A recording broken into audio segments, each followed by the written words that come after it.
tara, magluto tayo ng miso. Ayan yung ating maya-maya. At saka yung sibuyas, bawang, at saka luya. Yung miso natin ito. At saka yung mustasa, at saka puso. Siyempre, wala akong nabili ng kamyas, kaya ito na lang ating lalagay sampalok.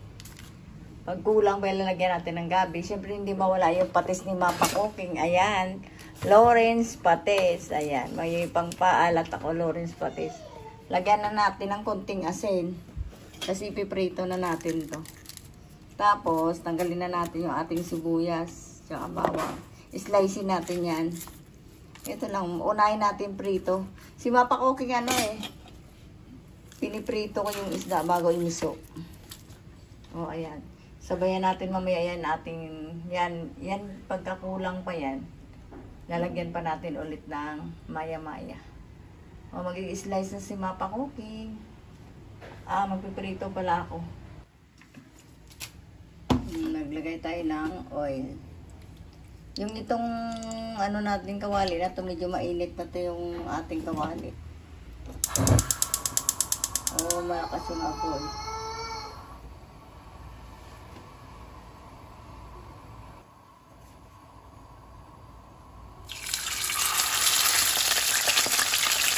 Half-cook lang ito yung ating pagprito.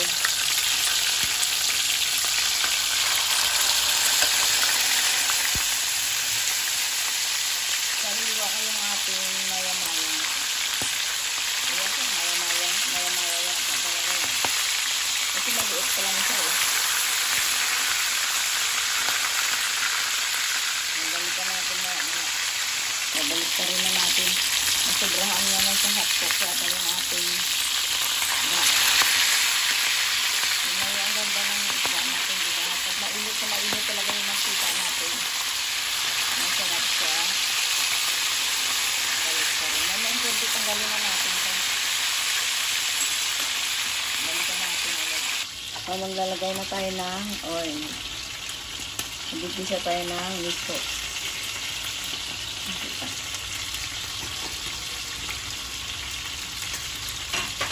Lalagyan natin ng luya. Luluto tayo ng minuto today miso.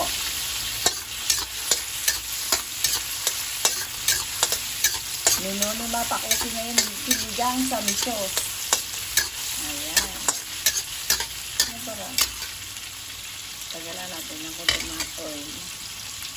Diprito si Mapa Cooking, nalagay natin sa isda. Kunti lang si Mapa Cooking naglagay ng oil pag nag-isa.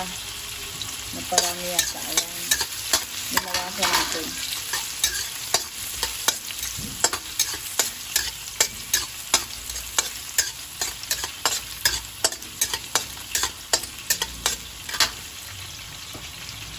O pwede na natin lagay yung ating bawang.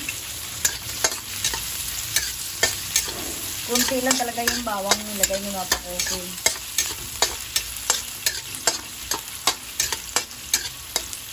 Hindi ko napakita yung ating kamatis kanina. Naglalagay tayo ng kamatis.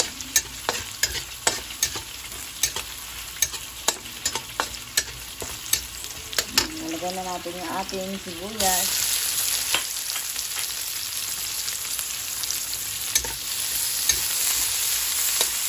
Mabango. Pag maraming sibuyas talaga mabango pag nag-isa tayo. Lalagay na rin natin yung ating kamatis.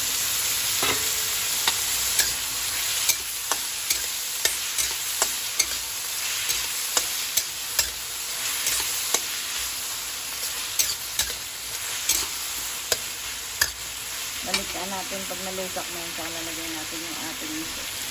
Lalagay na natin yung ating miso. Ibigisan yung miso nyo. Bisa nyo rito sa ating kamatis. Siyempre, hindi na wala yung ating patis. Wala na sukat si Mapa Cooking.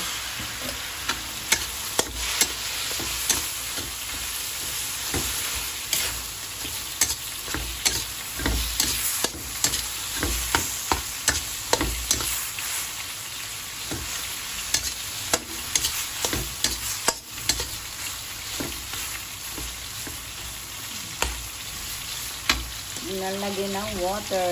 Ayan yung water natin. Ganyang karami. Mga kalahating pixel lang ito.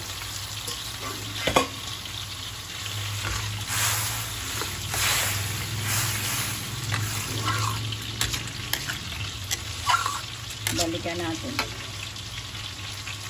O, lalagay na natin yung ating puso. Pero pakulo na yan. Para mauna maluto. Kasi medyo matagal yan. Siyempre, hindi mawala yung ating sili. Siling panigang. Ayan. Antayin na natin. O, lalagay na natin yung ating isda. Ayan. Sabay na natin. Hindi ko na pinakita. Hinahang ko yung ating isda. 10 pirasong isda yan. Siyempre, hindi mawala yung ating asin. Medyo gusto matabang. Lagyan natin konting asin. Konting sabaw lang talaga. Tapos palagay ko magdadagdag tayo ng asin. Titikman ni mapakusin kung okay na yung ating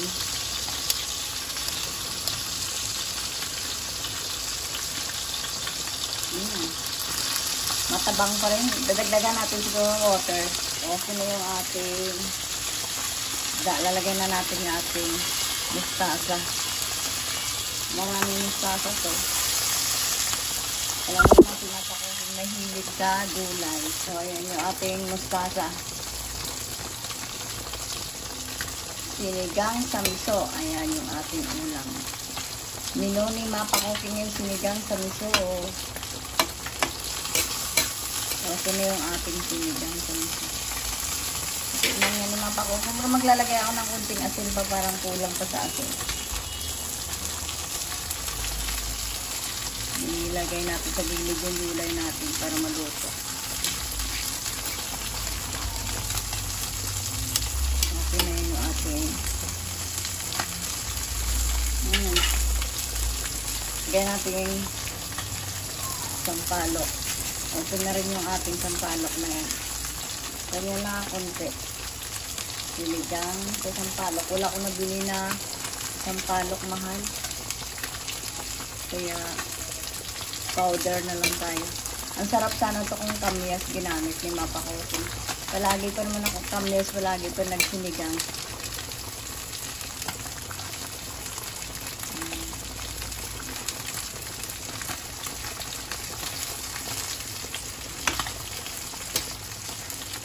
Tayo na lang maluto yung gulay. Okay na to yung ating sinigang. Sa miso, napaka-asin.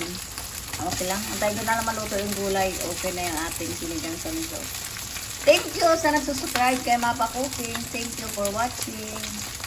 Okay na yung ating sinigang sa miso ni Mapa Cooking. Like and subscribe kay Mapa Cooking. Thank you for watching. Ang menu ni Mapa Cooking ngayon ay miso, sinigang sa miso. Tayo no, napakasarap. Okay na? Like and subscribe. Thank you for watching.